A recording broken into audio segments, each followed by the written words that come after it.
friend Kelly, my good friend, who is fostering Rusty. And I decided to start to find out who is behind the exclusive Mongrels, who are getting people to adopt as well as fostering dogs as well. And I found the restaurant here in Bishan, Ang Mo Kio Park, where Cornerstone Restaurant is, where people gather here to look at the beautiful dogs and coming here together to adopt or foster the dogs. So today we'll go in there and we'll meet the founders, Kevin and Jason. We'll hear what their passion is about and why they're change makers to rise up in this time, to help the dogs as well. So you can be part of it and be a change maker as well. So we'll see you inside. Recently, you've been seeing a lot of news on social media about abandoned dogs. And, I've seen my friend who is, fostering dog and getting people to adopt the dogs. And I asked her where she, got this interest from and who are the founders of this movement. And Kelly shared with me that it is actually, exclusively Mongrels. And the founders are here with me, Kevin and Jason. I'm very excited because we are able to talk to them, how this started, because a lot of us see news out there, but what is it for us to take an action, to be change makers for today? What is it that we take to solve a problem out there? What is it that we can do to help to make this a better place?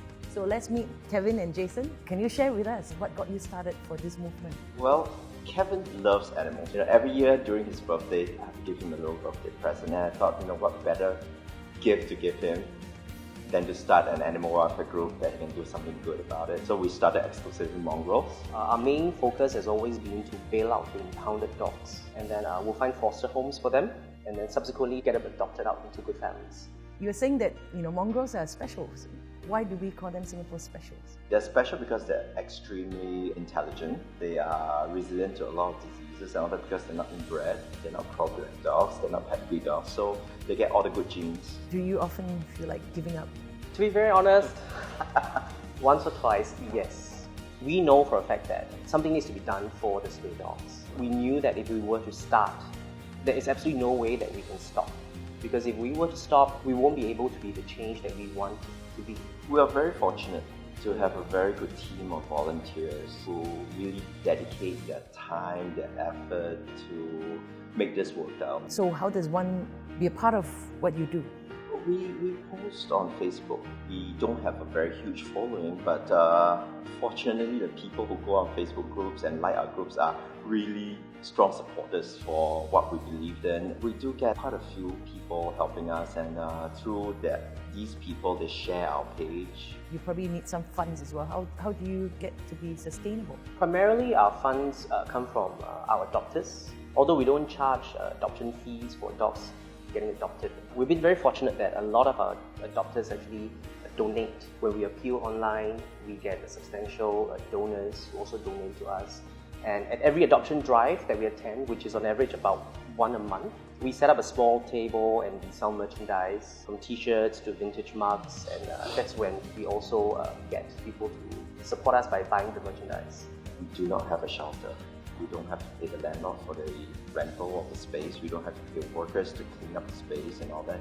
We all solely depend on fosters and volunteers. Although every dog that we rescue costs us $500 in medical fees. We believe in rehoming healthy dogs to people rather than them having to find out that the dog's not well. They end up, giving up the dogs after a while because they couldn't afford the medical fees. When the dog that we bail out from the pound gets adopted into a good home, we give ourselves a pat on the back and good job to everybody.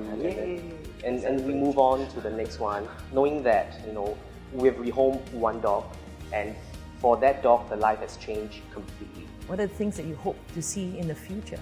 I think for starters, for more people to be more receptive to our Singapore specials, to recognize the fact they are not aggressive by nature and they are very suitable to be lap dogs, to be somebody's pet. What do you have to say to our audience that's listening to this program?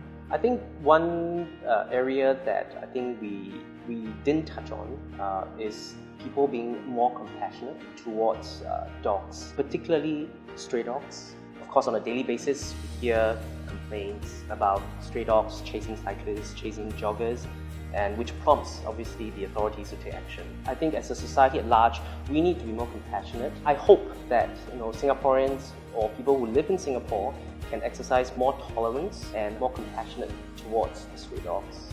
Wow, thank you very much for inspiring us, and I hope that, with this message, all of you will come together with the change makers, because they are hoping to create change by getting all of us to understand about adopting dogs or fostering dogs or volunteering with exclusively mongrels, as well as to be able to support the group. We are very inspired by the both of you, and we hope that more people will come forward, share the message, and if you see a problem out there, do step up and be the change maker to solve that problem and to provide a solution.